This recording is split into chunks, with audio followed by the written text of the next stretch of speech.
Mapagpalang araw po sa atin lahat. Alden Richards dumating na sa Hong Kong para sa Hello Love Again.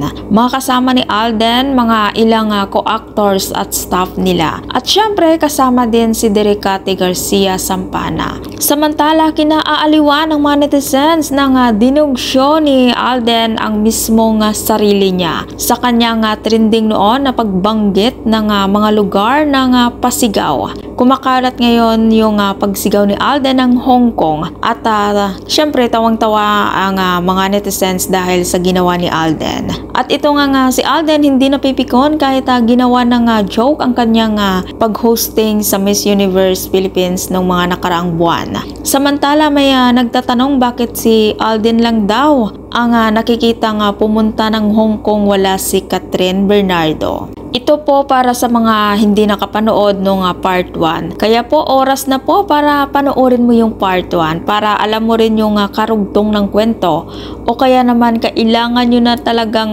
panoorin. Dahil itong si Joy, iniwan si Alden sa Hong Kong, kaya nga po hello love, goodbye. At pumunta siya sa Canada para doon naman siya makipagsapalaran. Kaya doon siguro sa Hong Kong bibigyan ng linaw kung bakit susundan ni Alden si Catherine sa Canada. Samantala, naku po, napaka-busy ngayon ni Alden dahil may pulang araw pa ito, pero nakapagpaalam naman si Alden para makapagsimula na rin sa kanilang pelikula ni Catherine na Hello Love Again. Kaya naman ang mga Catherine fans dyan, ako po, wala nang paglagyan ng kanilang tuwa at galak na mapanood ulit si Alden at Catherine dahil malapit na po ito dahil sa darating na November 13, 2024 ay mapapanood na po ito sa buong mundo ang Hello Love. At kung ikaw hindi pa nakapag-subscribe ng aking channel, mag-subscribe ka na sa aking channel, Ives Velasco. Maraming salamat at mapagpalang araw po sa ating lahat.